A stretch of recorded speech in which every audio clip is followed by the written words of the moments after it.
This is Dave Meltzer, the time hacker, here with Entrepreneurs, the Playbook, and I have the growth hacker, the founder of Growthly, and that's Justin Wu, and we are going to drop some bombs about what people really want to know about today. Used to be called in my day when I was up and living by you, internet marketing. Yeah. Today they got this growth hacking type of concept, but out of anyone that I've interviewed, I am most interested because I believe in monetization of things. I believe in profitability. I believe in quantitative value. And I believe what you do can provide the most value compared to anyone else for the future, because there's no bigger market than the 4.2 billion people around this earth and growing every day. And I don't think very many people know how to take advantage of and to create an attraction to that spectrum. I'm going to take a step back because getting into that business, you graduated the UW. I actually did not graduate. Oh, you didn't graduate. You dropped out. Yeah. Even better. Dropped out. Let's get there. So you dropped out of UW. What was that like to tell your parents you were dropping out? I had to do it in a very slow way, actually. Graduate, switched to kind of an online university, and then just pretty much just dropped out. They're like, oh, never mind. They just kind of fell off the radar there. Was it because you were making money? Yeah, all through the internet. I was doing marketing for car dealerships as well as real estate, doing a lot of lead gen, SEO, and just a lot of data and content management for over 40 car dealerships in Washington State. And I was just making money. I was sitting in class bombing all my classes, but I was still closing deals. Yeah. While I was in there. You know, I believe that because of technology, acceleration, growth of technology, that our major institutions in America are all changing. Mm-hmm. One of those that have the most key significance beyond our political and financial systems is our educational system. That we're taking the brightest minds like yours and putting them into a situation that's worthless. What's your perspective? You know, someone that graduated or left school in 13, right? 2013. So like 7 years ago. You know, what is your perspective of the educational system today?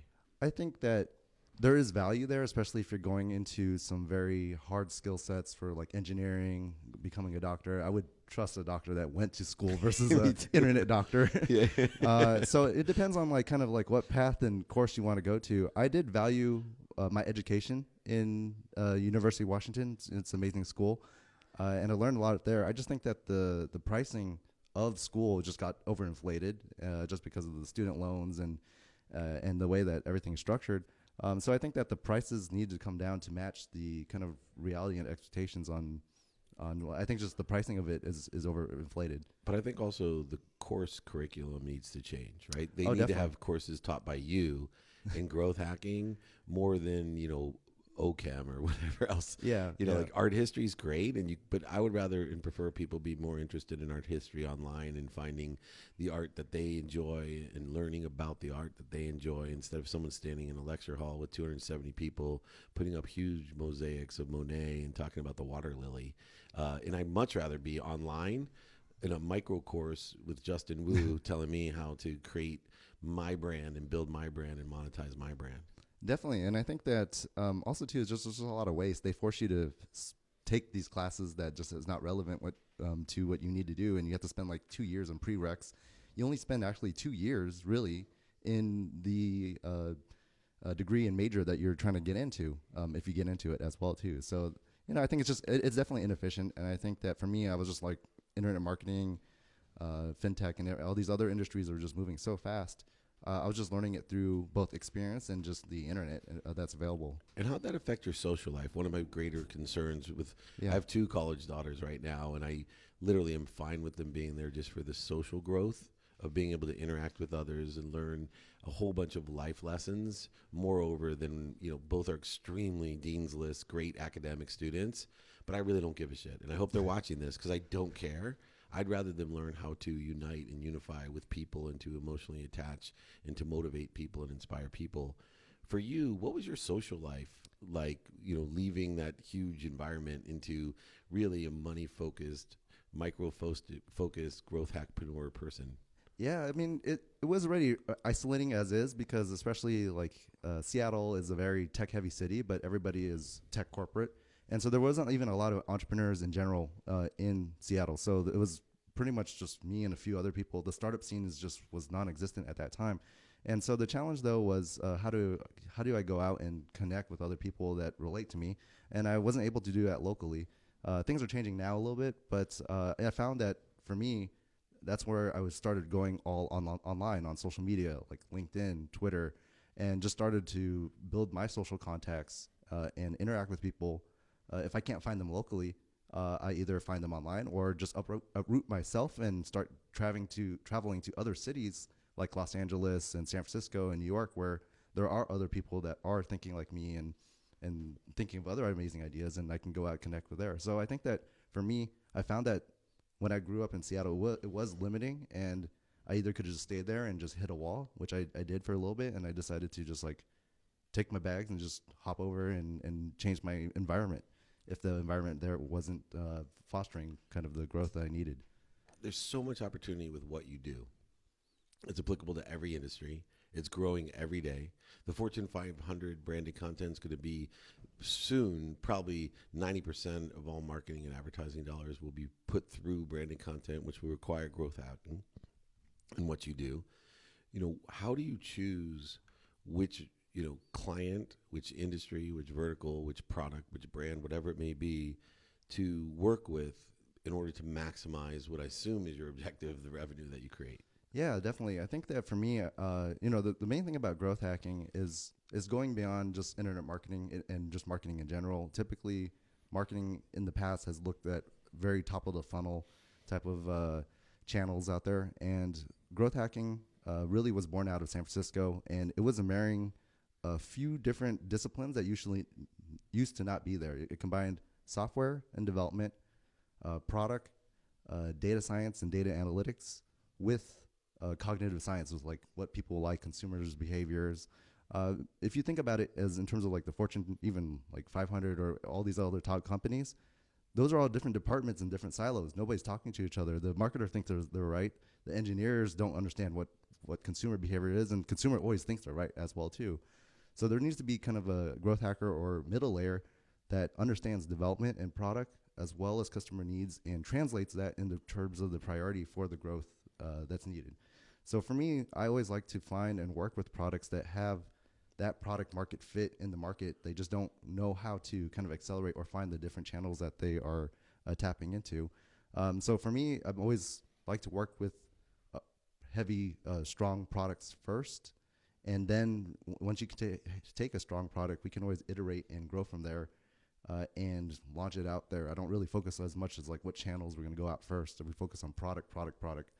And to that matter, me as an example, being a product now myself, right? This understanding and growth of personal brands as a product and utilizing a strategy, a growth hacking strategy of how do we take quality content, consistently promote that, and then transform it into a product.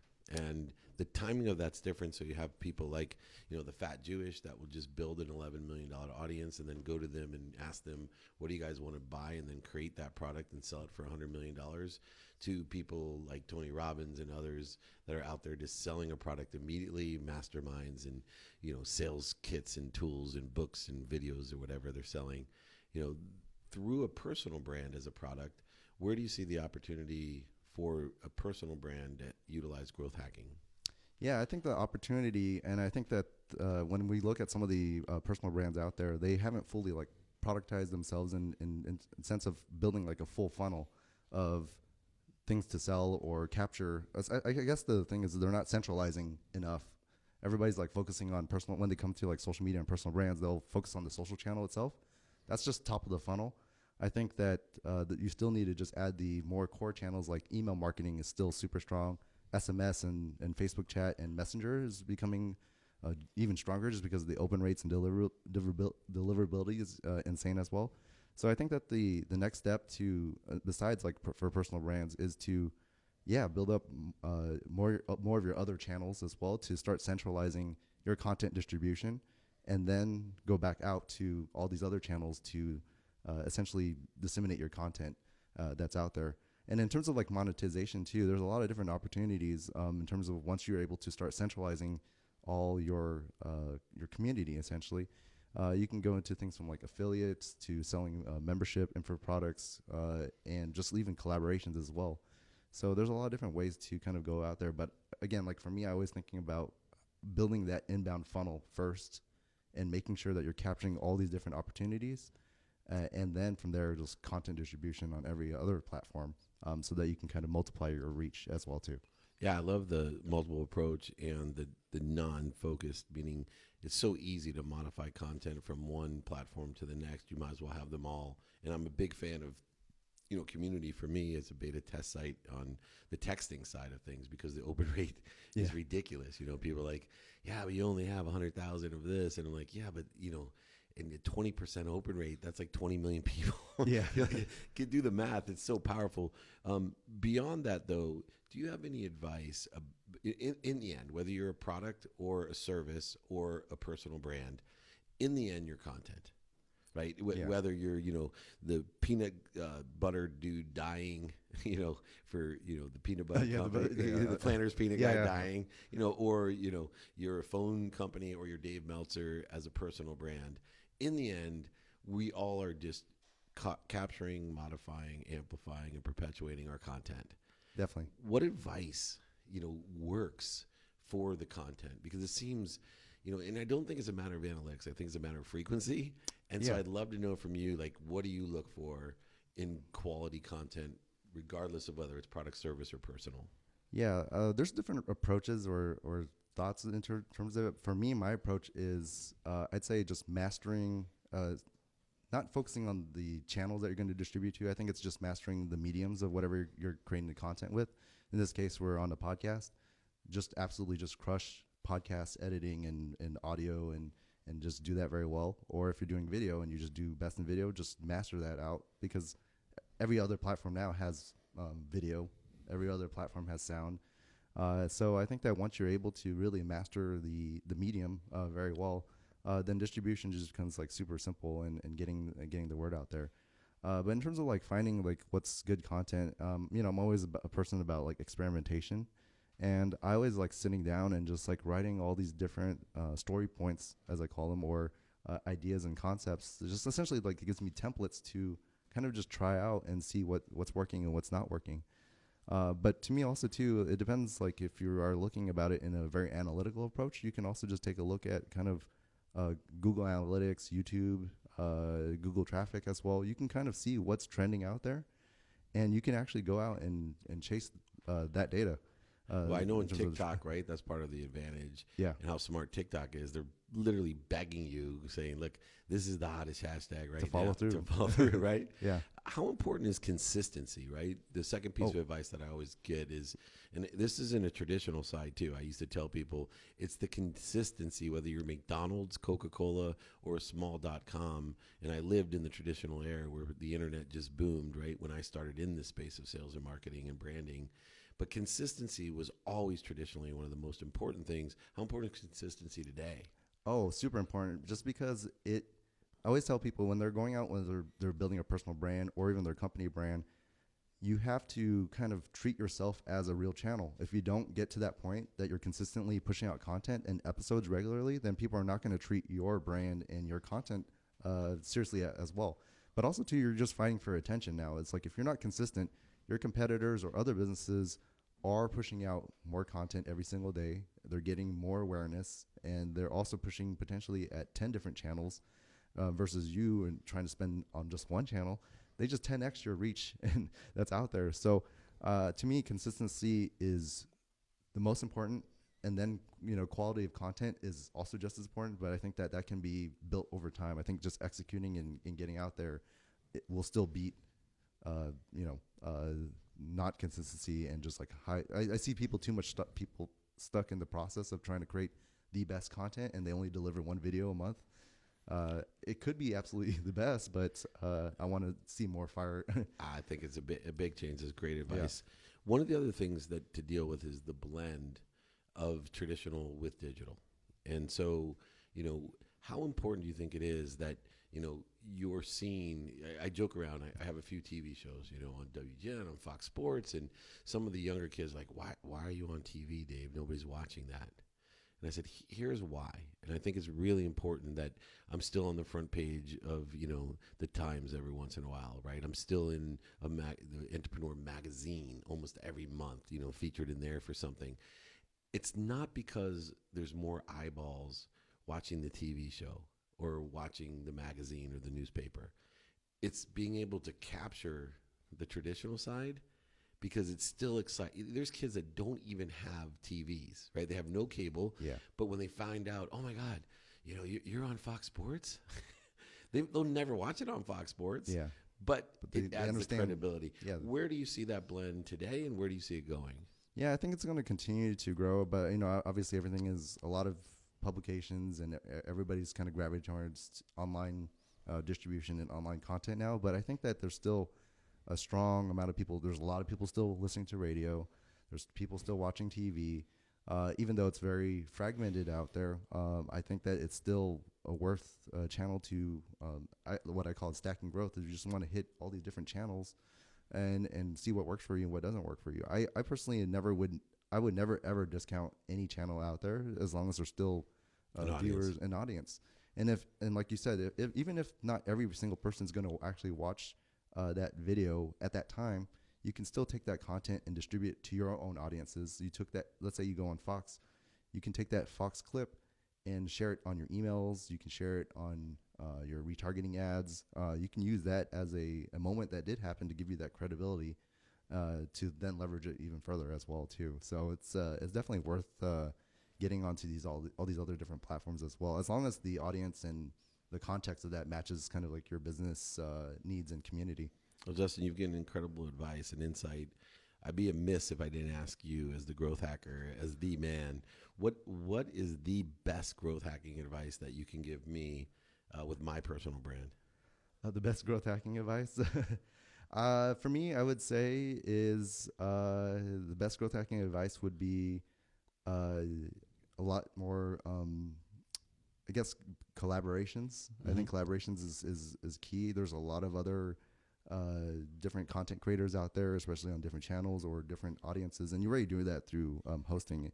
I would say that it would be to kind of go out and co-create some more other pieces of content on their mediums, like let's say on TikTok. Yeah. Go on TikTok and go into their platforms, and then you'll start carving out and building up new audiences.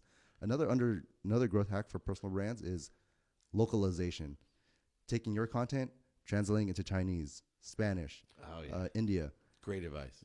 There's I think that's what we miss about, especially being in kind of like the Western countries, is that we have potentially access to education, whether it be universities and other influencers, right? But all these other countries are developing. They're moving fast. 5G is coming as well too. They are able to start consuming content, but they don't have those local influencers or content thought leaders that's out there, and they don't fully understand English as well too. So that becomes like a huge opportunity. There's billions of people in India. They all want. You're making me feel really good because I just got back from India. Yeah, I just China got there too. India, I didn't get back from China. Don't get scared. Yeah, so like LATAM as well, LATAM countries as well. Yeah. So for me, like I'm finding a lot more opportunities there, where there's not a lot of competition, and there's a huge arbitrage opportunities to educate and share this knowledge that you have and with the guests and other people into these other locations. And you're just going to see the reach just even take more fire, because you might be the dominant brand in that country now because you have all these amazing guests and content people. Yeah, no, that's great advice. And it beats the advice I got last night from Mike Studd, who told me, try to let everybody know how cool you are. I'll do that as well, but yours is much easier. I'll just go to India and post my content there. With Eros Entertainment, that's right, Kishore, Eros Entertainment's going to post all my stuff up there in India, the leaders in entertainment. Anyway, Justin, it's been a pleasure. Your information is invaluable. If you haven't checked him out, check him out. One of the best growth hackers in the world, Justin Wu here, CEO, by the way, and founder of Growthly. This is Dave Meltzer, the time hacker, here with Entrepreneurs, the Playbook.